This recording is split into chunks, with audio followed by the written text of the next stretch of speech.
what to expect when having fish shipped to you. So in this video we'll cover the four main components: how we ship the fish, how to proactively engage with a courier service, what to do when introducing your fish, and finally what to do if your fish are unwell. So we do our best to make sure that we send healthy fish that are in great condition and that are cared for and manually transported in the best manner.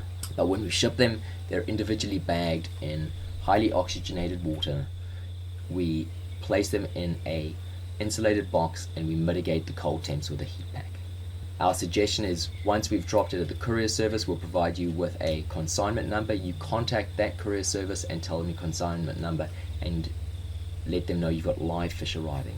It makes someone accountable, and therefore they're so much more proactively going to help you out, engage. They'll go look for the polybox in the morning, and the staff do a really good job. I think it's just that they don't know there's live fish always going around.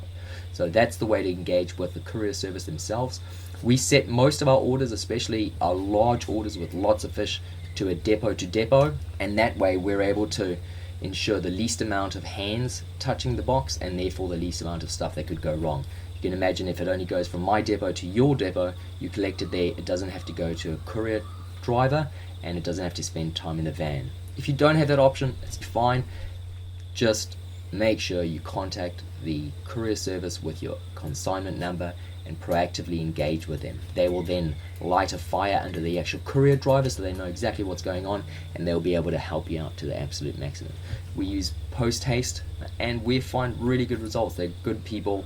They had a bad rep about 5 years ago and they've absolutely pulled it out. So as long as you're proactively engaging, they're really good. Please be aware this is not a discussion point on which courier service to work. Whichever one you want to use, that's cool, and we can do that. If you want a specific courier service used, we do it. It's just user pays. Cool. So now we're sending your fish. They arrive. First thing you want to do is open up that box, open up the bags, open up all the bags, let fresh air in. Then take a cup of your tank water and gradually over a 3-minute period pour it out over all of those bags. So you're adding a little bit of each bag.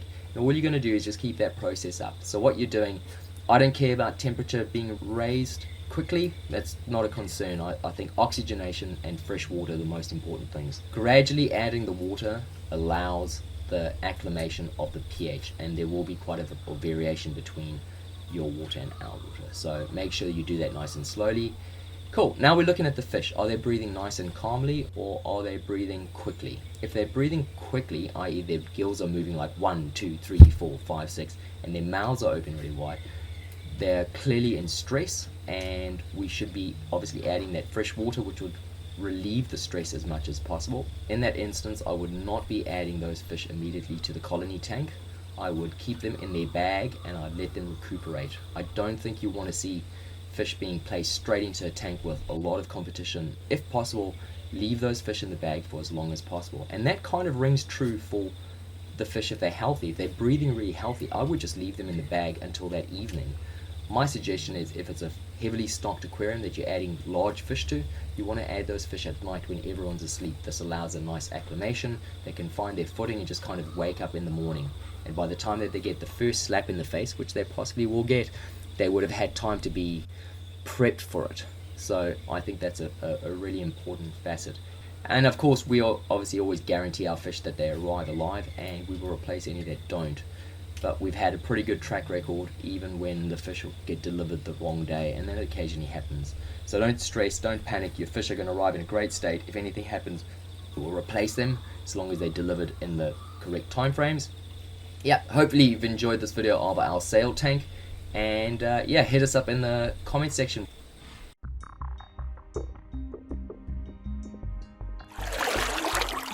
Creating natural looking aquariums that are easy to maintain.